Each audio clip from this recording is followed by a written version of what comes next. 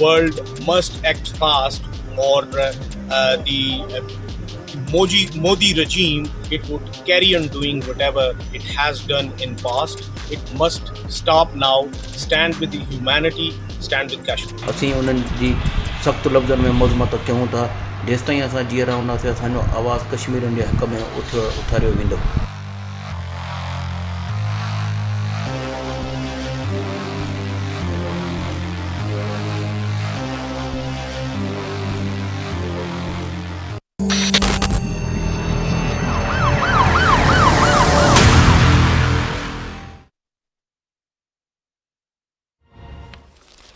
जी नाज़रीन, ब्रेक के बाद आपको दोबारा से खुशामदीद कहते हैं। अपडेट यह है कि इलेक्शन कमीशन ने पीटीआई के ममनुआ फंड जब्त करने का बाज़ाब्ता शोकॉज नोटिस जारी कर दिया है और पाकिस्तान तहरीक इंसाफ के चेयरमैन इमरान खान को तलब कर लिया है। तो अगला सवाल हमारा इसी तरह होगा कि पार्टी अकाउंट्स में बेज़ाब्तगियों और छुपाने के जुर्म में पीटीआई रहनुमाओं के खिलाफ कार्रवाई होनी चाहिए या नहीं। सबसे पहले मुर्तज़ा साहब आपकी जानिब बढ़ेंगे, आपका जवाब क्या होगा? अगर आप सवाल दोहरा दें। मुर्तज़ा साहब आपकी ऑडियो अनम्यूट करिएगा। जी सवाल अगर आप दोहरा दें। जी सवाल ये है, पार्टी अकाउंट्स में बेज़ाब्तगियों और छुपाने के जुर्म में पाकिस्तान तहरीक इंसाफ रहनुमाओं के खिलाफ कार्रवाई होनी चाहिए या नहीं? देखिए जी, कोई मुल्क जो है वो कवानीन पे ही चलता है, आइन और कवानीन पे चलता है। तो ये कैसे हो सकता है कि किसी एक जमात या किसी एक सियासी रहनुमा के साथ इम्तियाजी सलूक किया जाए? तो जो आइन और कानून में लिखा है, किसी ने भी कानून की खिलाफवर्जी की है, जैसा कि इलेक्शन कमीशन की रिपोर्ट में बहुत खुल के सामने आया है कि गैर मुल्की फंडिंग भी ली गई है, गैर मुल्की कंपनियों से भी ली गई है, अकाउंट छुपाए भी गए हैं, पैसे खुर्द बुर्द भी किए गए हैं, उस पर मुसलसल ताखीरी हरबे भी इस्तेमाल किए गए हैं। तभी तो 8 साल लगे हैं, तभी तो उन्होंने 9 वकील जो है वो तब्दील किए, तभी तो 50 से ज्यादा दफा उन्होंने उसके इल्तवा की दरखास्त की, तभी तो ये हमले हो रहे हैं इलेक्शन कमीशन पे। ये सब कुछ इसीलिए हो रहा है क्योंकि उनको पता है कि हमने कानून तोड़े हैं। तो अगर इस मुल्क में चलना है तो कानून सबके लिए बराबर है। इस मुल्क में न कोई फर्द लाडला रह सकता है, न कोई पार्टी लाडली रह सकती है, फिर ये मुल्क नहीं चलेगा। ठीक, ठीक है, शरीला साहिबा आपकी जानिब बढ़ेंगे। अच्छा, 2 दफा तलब किया गया है इमरान खान साहब को। एक तो है तोशाखाना केस, पीडीएम की इमरान खान की नाअहली की दरख्वास्त समाअत के लिए मुकर्रर कर दी गई है, जिससे पाकिस्तान तहरीक इंसाफ के चेयरमैन इमरान खान को 18 अगस्त को तलब किया गया है, जबकि जो इलेक्शन कमीशन ने उन्हें तलब किया है वो ममनुआ फंडिंग केस में उन्हें 23 अगस्त को तलब किया है। तो आप क्या कहेंगी और इस सवाल का जवाब आप कैसे देंगी? देखिए मदीहा, मेरा जवाब भी हाँ में है। एक तो ये कि जो पीटीआई थी, इन्होंने एक बयानिया बनाया हुआ था कि हम और हमारे मेंबरान जो हैं पाकिस्तान में फरिश्ते हैं, सबसे ईमानदार हैं, दयानतदार हैं, और बाकी सियासी पार्टियां जो चोर और करप्ट हैं। तो जो इलेक्शन कमीशन की रिपोर्ट आई है ये और जो फैसला आया है, ये इनके ऊपर फर्दे जुर्म है, जिससे साबित कर दे कि पाकिस्तान में सबसे ज्यादा चोरी करप्शन तो इन्होंने ही की हुई है। आप ये देखें कि इमरान खान साहब हमेशा ये बात कहते थे कि अगर आपके पास कुछ आपने चोरी नहीं की, करप्शन नहीं की, तो आप छुपाते क्यों हैं? तो रिपोर्ट में ये जाहिर हुआ है कि इन्होंने 13 अकाउंट्स छुपाए हुए थे। वो जो 13 के 13 अकाउंट्स थे वो इनके पार्टी लीडरान के नाम के ऊपर थे, जो जिसमें मियां महमूदुर रशीद थे, असद कैसर थे, कासिम सूरी साहब थे, इमरान इस्माइल साहब के नाम पे दो अकाउंट्स थे। इन अकाउंट्स के अंदर मिलियंस रुपए के हिसाब से पैसे आए हैं और लाखों रुपया निकाला गया है। ये पैसे कहां से आए हैं इनका सोर्स इलेक्शन कमीशन में नहीं बता सके, इसी वजह से तो इन्होंने छुपाया हुआ है। और इलेक्शन कमीशन ने बताया भी है कि 1 अरब के करीब जो पैसे थे जिनका ये सोर्स नहीं बता सके, पैसे निकाल के कहां पे लगे वो नहीं बता सके। फिर इमरान खान साहब कहते थे कि मकसूद चपड़ासी का नाम वो बड़ा लेते थे शिबाशी साहब के केस में, तो वो रफीक चपड़ासी जो इनके केस में आ गया है कि जिसकी 29,000 रुपया तनख्वाह है, लेकिन उसके अकाउंट में भी लाखों रुपया आता रहा, जो उनके सेक्रेटेरिएट में, पीटीआई के सेक्रेटेरिएट में काम करता है। और ये तमाम के तमाम अकाउंट जिनसे पहले उन्होंने लाताल्लुकी का इजहार किया और बाद में पता चला कि वो तमाम अकाउंट जो थे इमरान खान के हुक्म पे खोले गए। उन्होंने जो लेटर बैंक को दिया है उसके ऊपर इमरान खान के साइन थे। सही। अब ये देखें कि इसी वजह से जो असद कैसर और कासिम सूरी साहब थे, उन्होंने आइन शिकनी की और उन्होंने कहा कि जी हम इमरान खान साहब के वफादार हैं, यानी कि ना वो रियासत के वफादार हुए ना आइन के वफादार हुए। हालांकि वो अपने आइनी ओहदे के हिसाब से आइन के कस्टोडियन थे, लेकिन उन्होंने आइन शिकनी की, उसको जस्टिफाई किया इमरान खान के लिए, क्योंकि उन्होंने इमरान खान के साथ मिलकर घपले किए हुए थे, करप्शन की हुई थी। उनको पता था हमारा सर्वाइवल इमरान खान के साथ ही है अगर हमने अपनी करप्शन और ये इनको छुपाना है। और आज देखिए फवाद चौधरी साहब का बयान आ गया कि जी हम 2 दिन के अंदर इस्लामाबाद में फिर एक बड़े इज्तिमा की तारीख देंगे और हुकूमत जिम्मेदार, और हम जब आएंगे तो हम इलेक्शन की डेट लेके जाएंगे और 1 महीने से ज्यादा हमने हुकूमत को टाइम नहीं देना है। तो ये जत्था बन चुका है एक जो प्रेशर के जरिए अपने काम करवाना चाह रहे हैं, और अब जब इनका जुर्म साबित हो गया तो ये उससे भाग रहे हैं और अब ये नया बलवा दारुल हुकूमत के ऊपर करना चाहते ताकि हुकूमत को हम अपने प्रेशर के अंदर लेके आ जाए। लेकिन अब इनको बचना नहीं चाहिए। अगर आपने एक इलेक्टेड वजीर आजम को जो इससे ज्यादा सीट्स लेके मुंतखब होके आए थे अकामा के ऊपर नाहल करेंगे, तो इमरान खान जो है उनकी तो चोरी और करप्शन जो है वो सबके सामने जाहिर हो चुकी हुई है। तोशाखाना केस में भी हुई कि कैसे उन्होंने तोशाखाना से जो तहाइफ भेजे थे उन तहाइफ को उन्होंने छुपाए रखना अपने टैक्स रिटर्न में, जब तक कि वो केस इस्लामाबाद हाई कोर्ट में नहीं चला गया। तो फिर उन्होंने 2021 के रिटर्न्स में उसको शो किया। तो केस बनने चाहिए, इनके तमाम रहनुमाओं के ऊपर बनने चाहिए और जरूर बनने चाहिए। ठीक है इकरार साहब, लेटेस्ट अपडेट्स आपके सामने है, उसकी रोशनी में उसकी रूह से आप देंगे। तोशाखाना केस भी और इलेक्शन कमीशन ने जो तलब किया है उसके ऊपर भी आपका जवाब क्या होगा? देखिए, एक बात तो क्लियर होगी कि ना साफ चली है ना शिफाफ चली है, ये तो बड़ा क्लियर हो गया। तोशाखाना के केस के ऊपर तो अपना राजा साहब चले गए हैं और उस पर डेट भी उन्होंने अपना फिक्स कर दी 18 अगस्त की। जी। मेरा ज़ाती ख्याल है कि किसी को अलकादर यूनिवर्सिटी केस में भी जाना चाहिए। अच्छा। तोशाखाना से ज्यादा सीरियस जो केस है ना वो अलकादर यूनिवर्सिटी वाला है, जिसमें तारीख में पहली दफा एक सिटिंग प्राइम मिनिस्टर ने अपने घर का एड्रेस एक प्राइवेट एंटरप्रेन्योर एंटरप्राइज के लिए दिया है। ये इससे पहले कभी नहीं हुआ था। सही। और एक सिटिंग प्राइम मिनिस्टर ने एक प्राइवेट एंटरप्रेन्योर में अपने आप को और अपना उस जमाने की खातून अव्वल को पार्टनरशिप में शो किया है। अल कादर यूनिवर्सिटी के पैसे कहां से आए उसका लिंकेज सारा वो एक डिटेल में जाने की जरूरत नहीं है, वो इस साइड पे रख दे। सिर्फ ये पूछ लें कि एक प्राइम मिनिस्टर कैसे एक प्राइवेट एंटरप्रेन्योर का ना सिर्फ उसका चेयरमैन हो सकता है उस बोर्ड का, बल्कि उसका एड्रेस पहले किसी और के नाम था, मैं नाम नहीं लूंगा यहाँ पे, फिर नाम का वो एड्रेस बदल के अपने घर का एड्रेस लगवाया गया। इससे बड़ा क्या केस हो सकता है कॉन्फ्लिक्ट ऑफ इंटरेस्ट का? आप कहते हैं कि अब्यूज, इससे बड़ी अब्यूज ऑफ पावर क्या हो सकती है? वो किसी ने जमीन दी, सैकड़ों एकड़ क्यों जमीन दी गई, किसकी आवाज दी गई, उस पर अब हम सब बात कर चुके हैं। सही। लेकिन सिर्फ इस पे आ जाए, प्रॉब्लम पता है क्या हमारी? आखिर एक मिनट दीजिएगा। जरूर। हमारी प्रॉब्लम ये कि हम फैल जाते हैं। मैं है एक रिपोर्टर, मैं फिक्स चलता हूं। सही। गवर्नमेंट को चाहिए फैले ना। कुछ केसेस है जिसमें इमरान खान ने कंप्लीटली वायलेशन की हुई है, हर चीज की वायलेशन की हुई है, उसको फिक्स करके रखे और फोकल होके तो शखाना केस और ये अलकायदा यूनिवर्सिटी का केस। इस देखिए हमने अपनी आंखों से देखा है, अगर आपने रिटर्न्स गलत भरा है ना, रिटर्न्स में कोई चीज आपसे मिस हो गई है, अब नाअहल करार दे दी गई, मैंने यानी कि और आपने सबने कवर किया होगा। सही। तो ये तो फिट केसेस हैं। लेकिन बात ये है कि वो लाडला, अब लाडला अभी तक तो उसकी किस्मत उसकी धनी है, सब कुछ हो, शोकास भी आ गया है। ठीक है। अब 18 तारीख और 23 अगस्त के दरमियान उन्होंने बिल्डअप करना है। आप ये कह रहे हैं कि मजीद भी ऐसे पॉइंट्स हैं जिसके ऊपर केसेस जो है आपने अलकायदा यूनिवर्सिटी का जिक्र किया है। ठीक है, हम आगे बढ़ेंगे। ताहिर साहब, आपसे सेम क्वेश्चन, आपका जवाब क्या?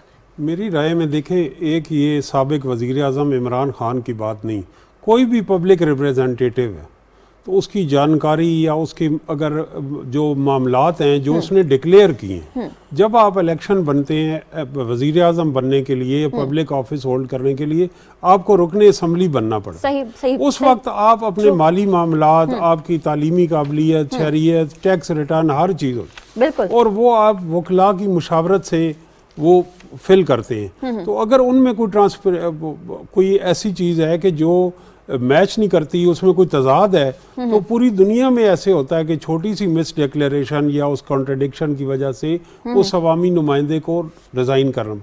जब ये पनामा लीक आया था तो उस वक्त ब्रिटिश प्राइम मिनिस्टर भी रिज़ाइन हुए। हमारे यहाँ जो पनामा के फैसले पे एक साबिक वज़ीर आज़म और यूसुफ रज़ा गिलानी NRO पे ख़त लिखने के मामले में नायल हुए।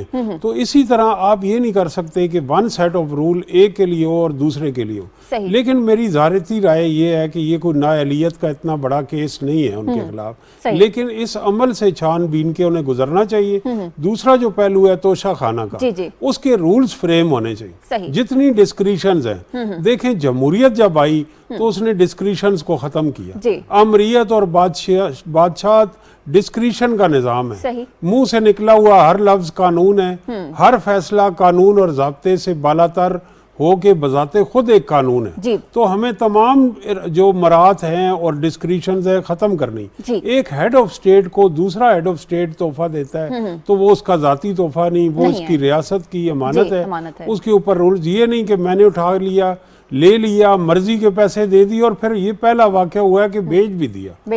उसकी एक वैल्यू है, रेफरेंस वैल्यू है, इमोशनल वैल्यू है, तारीखी वैल्यू है, और उसको इसलिए ताकि ये एक लैंडमार्क इसमें डिसीजन होगा ताकि आइंदा भी ये जो सारे मामलात हैं क्लियर हो। जहाँ तक इसी इलेक्शन कमीशन का 23 अगस्त वाली पेशी है, ये है कि इदारे अच्छी बात ये कि मुतहरिक किरदार अदा करें। ठीक है, तमाम पैनलिस्ट का जवाब इस सवाल पर है। आगे बढ़ते हैं नाज़रीन। जिस तरह वज़ीर आज़म की सरबराही में तमाम मुल्की इदारे काम कर रहे हैं, इसी तरह से कुछ इस तरह के मस्बत कदम भी लिए गए हैं कि पाकिस्तान तरक्की की जानिब मुस्तबिल करीब में नज़र आ रहा है कि जाएगा। इसके ऊपर हमने बात करनी है। सवाल भी मैं ब्रेक से बाद आने के बाद आपको बताऊंगी। एक छोटी सी ब्रेक की इजाज़त दीजिए, हम अभी वापस आएंगे।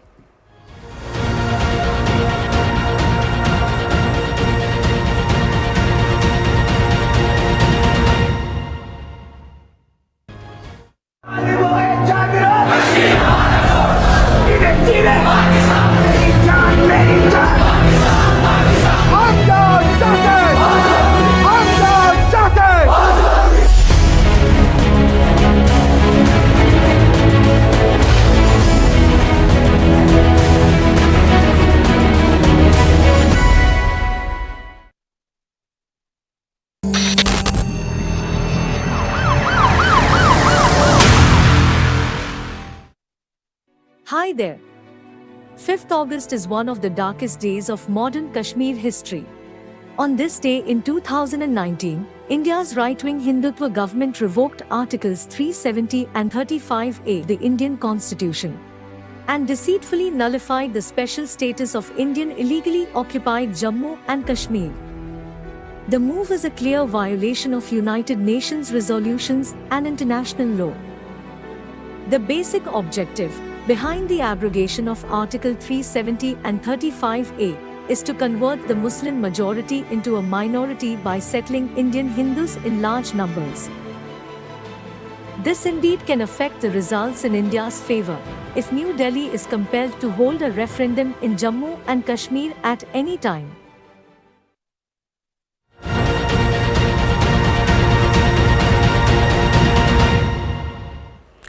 जी नाज़रीन, ब्रेक के बाद आपको दोबारा से खुशामदीद कहते हैं। गुज़िश्ता दिनों हमने देखा कि IMF मामला उसको जल्दी से निपटाने के लिए जो इक़दाम किए गए उससे कुछ मईशत में बेहतरी आई है, डॉलर की ऊंची उड़ान कम हुई है और रुपए जो उसकी कदर में मुस्तहकम भी हमने देखा है हुआ है। तो इसी सिलसिले की ये कड़ी है। हमने सवाल अपना ये करना है कि आर्मी चीफ का UAE और सऊदी हुकूमत से राब्ता पाकिस्तान के कौमी मफाद में एक और काविश है या नहीं। सुलंगी साहब, आपसे ये सवाल है। देखें जी, ये मुल्क हम सब लोगों का है और जब मुल्क को कोई मुश्किलात होती हैं तो तमाम लोग, तमाम इदारे, रियासत पूरी जो है वो एक सफ़े पे होकर उसके लिए काम करती है, तभी मुल्क जो है वो आगे चल सकता है। तो इससे पहले भी हमने देखा है कि जब इमरान खान की हुकूमत थी, उस वक्त भी तमाम जो इदारे थे, यही आर्मी चीफ, यही तमाम इदारे, उन्होंने हर तरह की मदद की ताकि मुल्क की जो मईशत को जो दरपेश चैलेंजेस थे उसमें वो अपना किरदार अदा करे। तो इस वक्त जब हम एक मुआशी मुश्किल में थे तो आपने देखा कि आर्मी चीफ ने वेंडी शर्मन से बात भी की। अभी खलीजी ममालिक के साथ हमारे बड़े तारीखी ताल्लुकात हैं और ख़ास तौर पर जो उनकी फौजी ज़रूरियात रही हैं जी, उसमें भी हमने तारीखी तौर पर उनकी मदद की है। तो एक हमारा आर्मी के या मिलिट्री के इदारे का भी एक असर है खलीजी ममालिक में। तो इसमें कोई हैरानी की बात नहीं होनी चाहिए। हमारी मईशत के जो बुनियादी मसाइल हैं वो इन चीज़ों से शायद हल नहीं होंगे, लेकिन इस वक्त तो मसला जो है वो दिवालियापन का था और मईशत को इस्तेहकाम देने का था। तो आपने देखा कि वो इस्तेहकाम शुरू हुआ है। आपने देखा है कि डॉलर जो है वो 250 से 220 तक गया है। तो ये सब लोगों का एक किरदार बनता है। ठीक है, किरदार बनता है और किरदार अदा किया जा रहा है। इकरार साहब, आपका जवाब हाँ में होगा या ना में? जी बिल्कुल, देखें बड़ी अच्छी बात की सुलंगी साहब ने कि ये मुल्क हम सब का है और हम सब ने इस मुल्क के लिए जो भी कंट्रीब्यूशन देनी है वो हम देते हैं।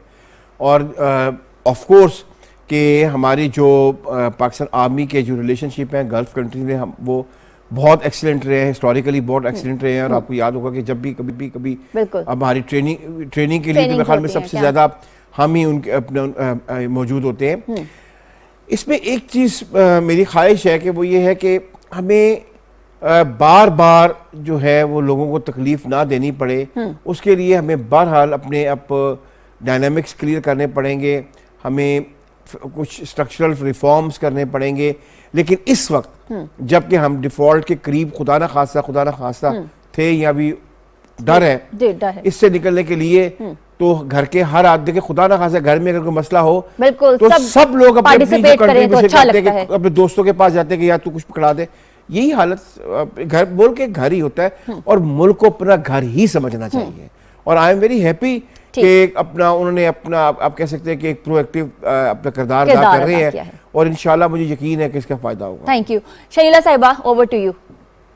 देखिए, पाकिस्तान में जो मजबूत इकोनॉमी होती है ना, वो जामिन होती है मजबूत दिफा की, और पाकिस्तान है तो हम सब हैं। तो पाकिस्तान में जब सब इदारे, इस वक्त हमारी इकोनॉमी की हालत बहुत ज्यादा खराब है, तो सब इदारों को मिलकर काम करने की जरूरत है और सब अपना अपना हिस्सा जो इसमें डाल रहे हैं। आर्मी चीफ अगर कॉल कर रहे हैं खलीजी ममालिक को पाकिस्तान की मदद के लिए, तो ये बहुत अच्छी बात है। देखिए, मार्केट हमेशा मुस्बत इशारों पर चलती है।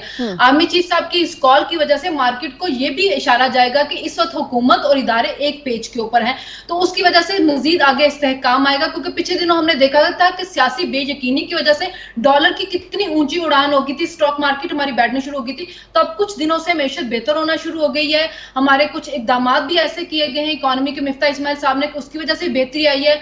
और जो आर्मी चीफ साहब जो फोन कॉल करें, इसकी वजह से लोगों को ये भी एक मैसेज आ रहा है कि तमाम लोग मिलकर काम कर, हम सबको मिलकर काम करना पड़ेगा, क्योंकि ये मुल्क अगर है तो हम सब हैं। और इसके ऊपर जो तनकीद की जाए जवाब है, मेरे ख्याल के किसी को भी इस कोई तनकीद करनी चाहिए, जो भी तनकीद कर रहा है वो मुल्क के साथ दुश्मनी कर रहा है, दुश्मनी कर रहा है। ठीक है ताहिर साहब, रुपए की कदर में इस्तेहकाम, मुल्क की मईशत में मस्बत रुझान, हाँ में जवाब या ना में?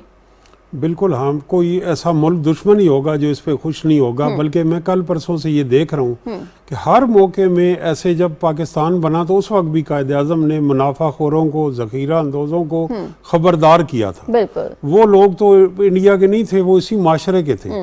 तो जिन लोगों ने एक डॉलर को छुपाया, घरों में मुनाफे की खातिर चीज़ों की किल्लत पैदा की, कल से मैं देख रहा हूँ कि उनमें एक बेचैनी है। और जो मार्केट में शॉर्टेज थी वो इस डर से रुपए इसकी कदर नीचे आई है, जी, जी। तो वो लेके उसको बेच रहे हैं कि हर नए दिन हमें उसमें नया नुकसान ना हो। तो इसकी वजह से मार्केट में एक इस्तेहकाम आया है और डॉलर जितना मर्जी है अवेलेबल है।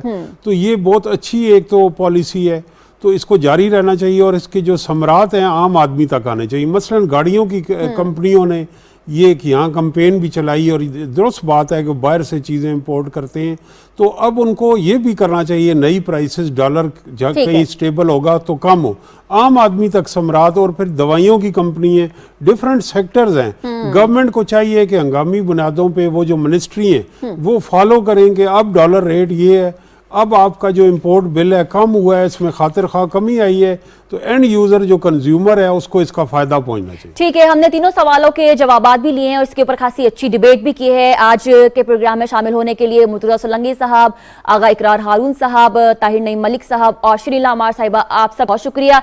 नाज़रीन, मुझे मदीहा को इजाजत दीजिए, अपना ख्याल रखिए, अल्लाह हाफ़िज़, पाकिस्तान पाइंदाबाद।